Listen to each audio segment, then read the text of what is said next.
ഇത്രത്തോളം ദുർബലയാണെന്ന് ഞാൻ കരുതിയില്ല. നീ ഇപ്പോൾ 2 പ്രാവശ്യം ബോധം കെട്ട് വീണു. ഒന്ന് ഇവിടെയും പിന്നെ പള്ളിയിലും. എനിക്ക് തന്നെ അറിയില്ല, ഞാൻ ആകെ തളർന്നുപോയി. അപ്പനോടുള്ള സ്നേഹം നീ ഉള്ളിൽ ഒതുക്കി വെച്ചിരിക്കുകയായിരുന്നു. എന്നെ അത്ര സ്നേഹമായിട്ടാണ് എന്റെ അപ്പൻ വളർത്തിയത്. കുട്ടിക്കാലം മുതൽക്ക് എന്റെ ആഗ്രഹങ്ങളെല്ലാം അപ്പൻ സാധിച്ചു തന്നിട്ടുണ്ട്. എന്ത് ചെയ്യാം, സംഭവിച്ചതെല്ലാം സംഭവിച്ചു. ഇനിയിപ്പോ എൽസ അണിച്ച് കുളിച്ചിട്ട് വല്ലതും കഴിച്ചിട്ട് വന്ന് കിടക്കും. എനിക്കൊന്നും വേണ്ട, വല്ലാത്ത ക്ഷീണം. 3 കൊല്ലമായി എനിക്ക് വേണ്ടി രാപ്പകൽ കഷ്ടപ്പെട്ടതിന്റെ ക്ഷീണമാണ്. ആ ക്ഷീണം മറയ്ക്കാൻ എപ്പോഴും നിന്റെ മുഖത്തിൽ ഒരു ചിരി ഉണ്ടായിരിക്കും. ഒരു ദുഃഖം വന്നപ്പോൾ ആ ക്ഷീണമെല്ലാം പുറത്തു. നിന്നെ എത്രത്തോളം കഷ്ടപ്പെടുത്തി എന്നെ വേണം പറയാൻ. എന്താ പറഞ്ഞത്? നീയും ഞാനും എന്നോ? ഇവിടെ 2 പേരില്ല, ഒരാളേ ഉള്ളൂ.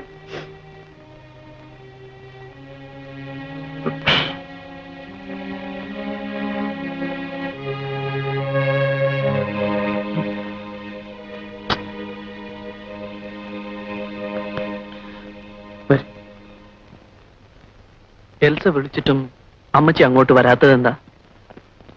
ഞാൻ ഇവിടുന്ന് പോന്നാൽ ഈ വർഷാപ്പ് ജോലിക്കാരുടെ തോന്നിവാസം ആവില്ലേ മോനെ? എൽസയോട് അമ്മച്ചി അതല്ലല്ലോ പറഞ്ഞത്. അവൾ അങ്ങനെ പറഞ്ഞോ? ശരിയാണ്. അത് പിന്നെ മക്കളുടെ കാശും സൗജന്യവും പറ്റി ജീവിക്കരുതെന്നാണ് മരിച്ചുപോയവരുടെ ആഗ്രഹം. അതിനെതിരായിട്ട് ഞാൻ ഒന്നും പ്രവർത്തിക്കത്തില്ല.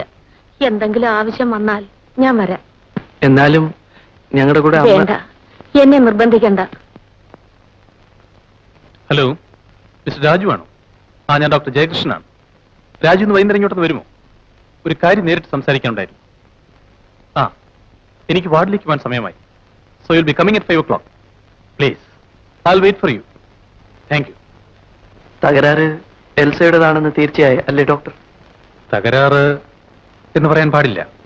ആയിക്കോട്ടെ, ന്യൂനത എന്ന മെഡിക്കൽ വാക്ക് തന്നെ ആയിക്കോട്ടെ. ന്യൂനത എൽസയുടേതാണെന്ന് തീർച്ചയായി അല്ലേ? അതെ. സാരമില്ല, ഞങ്ങൾക്ക് മക്കൾ കൂടിയേ തീരൂ എന്ന് തോന്നുമ്പോൾ ദത്തെടുത്തോളാം. എനിക്ക് കുഞ്ഞുങ്ങളല്ല പ്രധാനം. എനിക്ക് വിലപ്പെട്ടത് എന്റെ എൽസയാണ്. എൽസയുടെ സ്നേഹമാണ്. പ്ലീസ് രാജു, എൽസയുടെ കാര്യം നിങ്ങൾ ഉദ്ദേശിക്കുന്നതിനേക്കാൾ ഗൗരവമുള്ളതാണ്. എൽസ ഒരു രോഗിയാണ്. രോഗിയെന്ന് പറഞ്ഞാൽ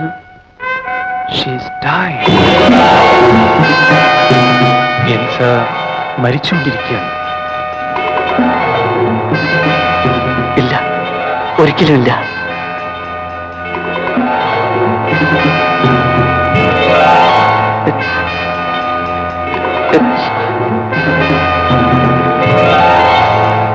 It's impossible.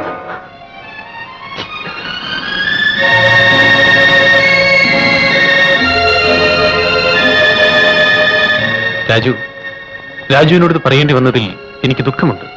പക്ഷേ ഞാനൊരു ഡോക്ടറല്ലേ, സത്യം മറച്ചു പിടിക്കാൻ സാധിക്കുമോ? എൽസ മരിച്ചു തുടങ്ങിക്കഴിഞ്ഞു.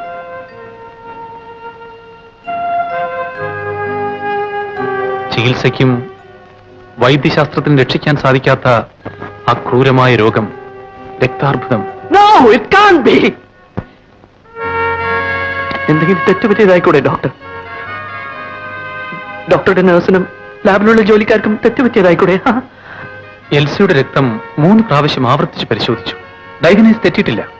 ഏതായാലും എൽസി ഒരു സ്പെഷ്യലിസ്റ്റിനെ കാണിക്കുന്നത് നന്നായിരിക്കും. ഡോക്ടർ രാധാകൃഷ്ണൻ വിദഗ്ധനായ ഒരു ഹെമറ്റോളജിസ്റ്റ് ആണ്. ഞാൻ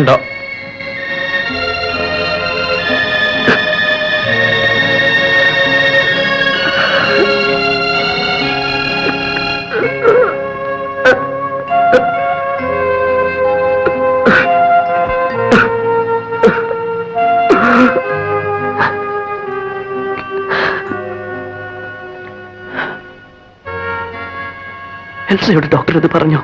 2 പേർക്കും കുഴപ്പമൊന്നുമില്ലെന്ന് പറഞ്ഞു. എൽസയ്ക്ക് സംശയമൊന്നുമില്ലല്ലോ? ഇല്ലെന്നാണ് എന്റെ വിശ്വാസം. സത്യം അവളോട് എപ്പോ പറയേണ്ടി വരും? അത് രാജുവിന്റെ ഇഷ്ടം പോലെ. എന്റെ ഇഷ്ടം ഈ നിമിഷം അങ്ങ് മരിച്ചു പോകുന്നതാണ് ഡോക്ടർ. രാജു, എൽസിയിൽ കാണുന്ന ലുക്കീമയ്ക്ക് ഫലപ്രദമായ ചികിത്സകളൊന്നുമില്ല. രോഗത്തിന്റെ വളർച്ച കുറച്ച് തടയാമെന്നോ അല്ലെങ്കിൽ രോഗം കാരണമുള്ള വേദന മയക്കുമരുന്നുകൾ കൊണ്ട് കുറച്ച് സഹിക്കത്തക്കതാക്കാമോ എന്നല്ലാതെ മറ്റൊന്നും നമുക്ക് ചെയ്യാൻ സാധ്യമല്ല. പക്ഷേ ഇതെന്തെങ്കിലും നാം തുടങ്ങിയാൽ എൽസ വിവരം മനസ്സിലാക്കും. അതുകൊണ്ടാണ് ഞാൻ പറഞ്ഞത് രാജുവിന്റെ ഇഷ്ടം പോലെ ചെയ്യാൻ. രോഗം ഏതായാലും മൂർച്ഛിക്കും. അതുവരെ വിവരം എൽസയെ അറിയിക്കേണ്ടെന്നാണ് രാജുവിന് തോന്നുന്നെങ്കിൽ അത് തന്നെയാണ് ഞാൻ നിർദ്ദേശിക്കുക. Doctor, do you know how old she is? 20 വയസ്സ്. Just 20.